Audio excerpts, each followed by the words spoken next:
Kita ngomong tentang setan.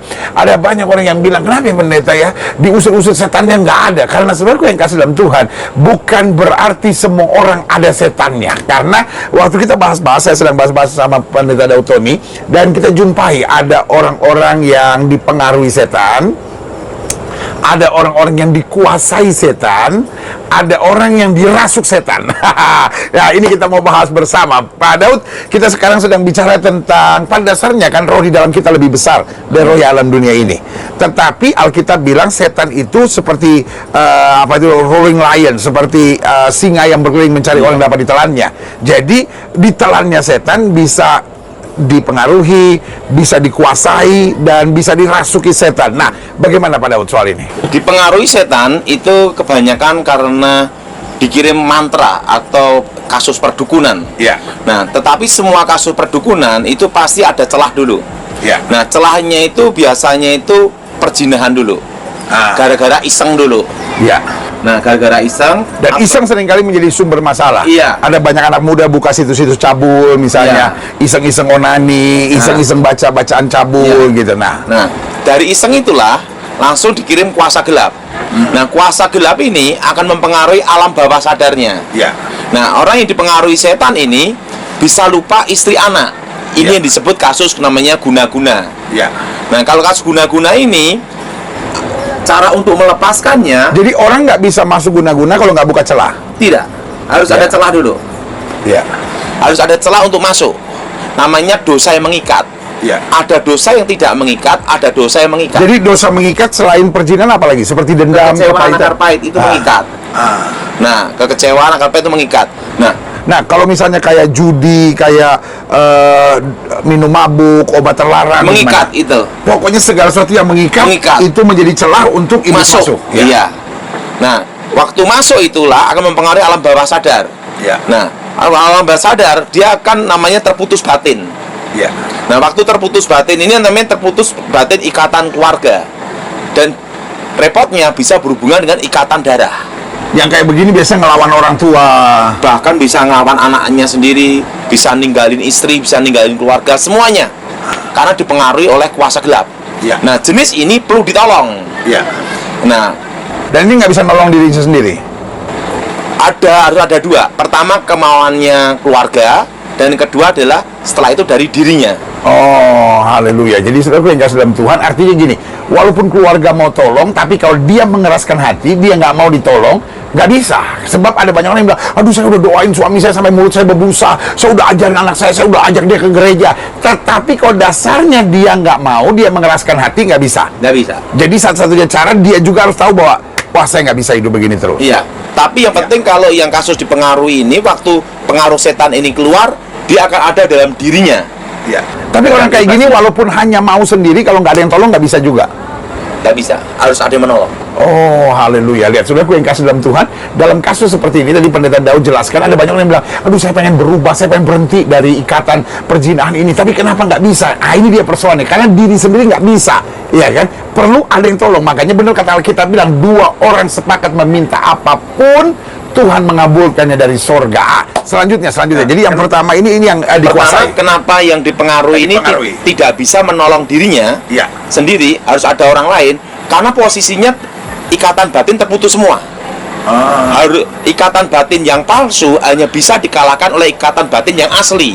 Nah, ikatan batin yang asli ini adalah dari anak dan dari istri.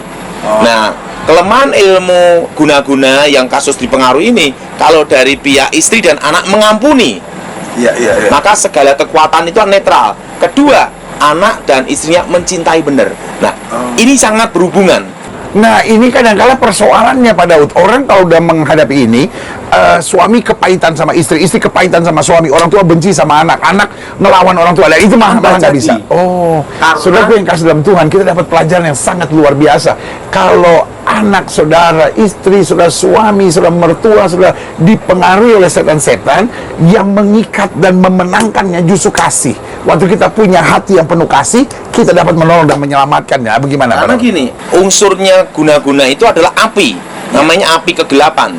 Nah, mobil sebagus apapun tidak ada dikasih bahan bakar, mogok. Nah, bahan bakar ilmu gaib guna-guna yang mempengaruhi ini adalah api kegelapan, kekecewaan, akar pahit dendam manusia. Kalau dari pihak istri anaknya mengampuni, dan yang kedua didoakan dalam nama Yesus, diputuskan batinnya, pasti lepas. Oh, itu yang pertama mempengaruhi. Setelah lepas, baru kedua, baru dirinya akan sadar. Disitulah dia baru bisa menolong dirinya. Dan dia bangkit untuk bertobat dan lepaskan segala ikatan-ikatan dalam hidupnya. Itu yang pertama mempengaruhi. Bagaimana kalau orang itu sudah dikuasai oleh setan? Kalau dikuasai setan itu, orang yang terlibat jimat atau terlibat pengundangan roh, itu udah nggak tertarik ke gereja lagi, nggak tertarik lagi dengan, dan roh itu masuk dalam dirinya menjadi karakter. Nah, kalau yang dipengaruhi setan ini belum menjadi karakter. Iya. Itu masih bisa sadar. Iya, masih kira-kira itu dia dipengaruhi masih 25%. Kalau yang dikuasai setan ini sudah sampai 90%. Sehingga tabiat setan membentuk karakternya itu dia. Orang kayak gini senang cari ilmu-ilmu, senang baca ramal-ramal nasib. Tapi kalau ramal-ramal bintang bagaimana? Sama aja, itu kutuk juga. Ramalan bintang, ilmu pernapasan itu tidak boleh. Apalagi kalau udah mengklaim dirinya sendiri, Aries boy, Capricorn girl gitu. Biasa kalau orang udah gitu kan? Itu tahap mau dikuasai. Wow, saudaraku yang kasih dalam Tuhan, kadang-kadang saya pikir, ini lucu-lucuan kok, ini cuma modern-modern. Cancer girl, ya kan, Pisces boy, ya kan, Gemini girl, ya kan. Nah, menurut Pendeta Daud Tony, ini adalah cara-cara untuk iblis menguasai, karena iblis bisa menguasai dengan cara-cara seperti ilmu-ilmu zaman dulu, ya kan, dukun-dukun, santet kuasa kegelapan, ramal-ramal nasib, tapi juga bisa dengan ilmu-ilmu modern seperti ini. Gimana Pak Daud? Kalau sudah dikuasai setan sampai taraf 90%, itu akan membentuk karakter. Nah, karakternya jadi jahat. Nah, untuk merubah ini perlu. Dan orang kayak gini seperti nggak ada kasih gitu ya, udah nggak peduli mau lihat istri menangis kayak, mau lihat anak-anak sengsara kayak, udah nggak peduli lagi. Bahkan sama pendeta juga nggak peduli. Bahkan diajari oleh ilmuwan rohanian apapun juga nggak peduli. Masuk gereja juga udah nggak peduli, udah rohanian apapun nggak peduli. Nolongnya bagaimana kalau kayak begini? Itu perlu jamahan Tuhan. Itu perlu dari dirinya mau berubah. Nah, ini yang mungkin Alkitab bilang jenis seperti ini nggak bisa diusir kecuali dengan doa dan puasa. Betul. Sampai Roh Kudus menjamah dia bertobat, dan dari kemauan sendiri. Itu pun prosesnya, itu pertobatannya itu tidak bisa langsung, bisa setahun 2 tahun. Nah, misalnya roh itu menguasai dia, akhirnya membentuk karakternya jadi kayak misalnya kecanduan porno. Nah, untuk lepasnya ini dari dirinya juga perlu waktu gitu loh. Dia harus betul-betul mau dan mau bertobat, mau berubah. Nah, dan itu perlu namanya pembimbingan rohani. Wah, saudara yang kasih dalam Tuhan, kalau ada anggota keluarga saudara yang sudah dikuasai oleh setan seperti ini, saudara harus berperang, saudara. Makanya Alkitab bilang jenis seperti ini tidak bisa diusir kecuali dengan doa dan puasa. Kenapa doa dan puasa? Bukan doa dan puasa kita yang mengerjakan mujizat, tapi doa dan puasa kita menghadirkan kuasa Tuhan. Kuasa Tuhan ini yang mengubahkan, yang melepaskan kutuk, dan karena kutuknya dilepas, ikatan yang terlepas, penguasaan setan yang dilepas, dia baru sadar gitu. Karena selama ini sudah dikuasai, sehingga tidak bisa sadar. Dengar firman, ya ngerti gitu, tetapi nggak sadar gitu ya kan. Lalu lihat istri nangis, lihat rumah tangga hancur, ya ngerti sih, wah kacau nih gitu, tapi nggak bisa sadar gitu, nggak bisa gitu ya kan. Tapi ketika Roh Kudus turun, nah itu sebabnya perlu ada yang menjadi prayer warriors-nya, menjadi pendoanya yang berperang, hancurkan kuasa setan yang menguasainya. Maka waktu kita menang, di situ kesadaran datang. Nah, yang ketiga, bagaimana dengan dirasuk setan? Nah, kalau dirasuk, itu namanya sudah pengambil alihan. Jadi roh itu masuk dalam tubuhnya, mengendalikan badannya. Tetapi tidak sampai membentuk karakter. Jadi posisi hanya pengambil alihan sementara. Nah, pada waktu setan ini keluar, tetapi ada dampaknya, kejiwaan. Makanya semua kasus kerasukan begitu dilepas, nanti ada berikutnya adalah kejiwaannya dia kena. Kalau dirasuk setan mutlak harus ada pelayanan pelepasan. Harus pelepasan. Itu yang bantu adalah hamba Tuhan. Kenapa hamba Tuhan membantu? Karena dia tidak sadar. Karena waktu roh itu menguasai, Dan mungkin ini hamba Tuhan yang punya panggilan khusus pelayanan pelepasan kan? Pelayanan okultisme begini. Iya. Lihat, saudara yang kasih dalam Tuhan. Jadi hari ini kita mendapat pelajaran yang berharga. Ada orang yang ada orang yang dipengaruhi setan-setan, ada orang yang dikuasai setan-setan, dan ada orang yang dirasuk setan-setan. Saudara yang kasih dalam Tuhan, saya harap saudara tidak tiga-tiganya. Tapi kalau ada anggota keluarga saudara, ada rekan saudara, atau mungkin saudara menyaksikan program ini dan bilang, jangan-jangan gue salah satunya. Nah, tadi dijelaskan, kalau yang pertama dikuasai setan-setan, ya kan, atau dipengaruhi setan-setan, dia cepat harus sadar. Dan waktu dia sadar, dia harus bersama dengan anggota keluarganya yang punya kasih. Dan itu berarti kalau kita menghadapi hal seperti ini, kita tahu ada orang-orang yang mengasihi kita, yang mendoakan kita. Nah, kita connect, dan dua orang sepakat meminta apapun Tuhan mengabulkan dari surga. Dan yang kedua, kalau kita sudah dikuasai oleh setan-setan, maka saudara yang kasih dalam Tuhan, ini harus dalam peperangan rohani. Karena orangnya nggak bisa sadar.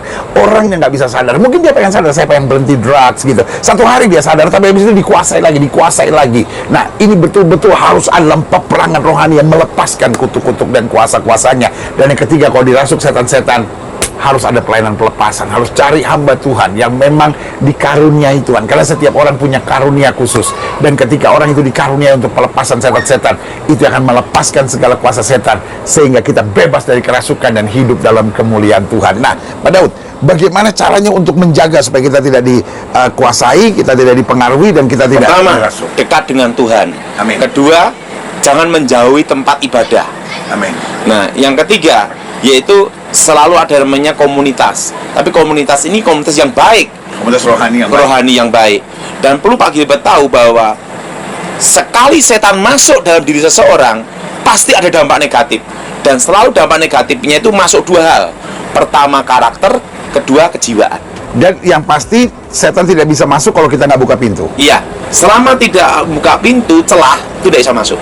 Dan tadi dijelaskan dengan luar biasa, buka pintu segala sesuatu yang ikatannya permanen, seperti bohong misalnya, berzina misalnya, judi, minum mabuk misalnya, lalu terikat benda-benda cabul, benda-benda porno, lalu terikat dengan seperti kayak seks bebas. Nah, saudaraku yang kasih dalam Tuhan, jangan mau terikat dengan apapun, karena diikat dengan apapun itu adalah celah. Dan Alkitab bilang jangan beri kesempatan kepada iblis, karena di dalam Yesus kita lebih daripada orang-orang menang. Tuhan rancangkan hidupmu damai, Tuhan rancangkan hidupmu kuat, Tuhan rancangkan hari depanmu cemerlang, Tuhan rancangkan hidupmu berkemenangan.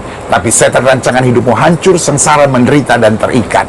Dan saudara yang kasih dalam Tuhan, dari tempat yang sangat luar biasa ini, tree house, iya kan?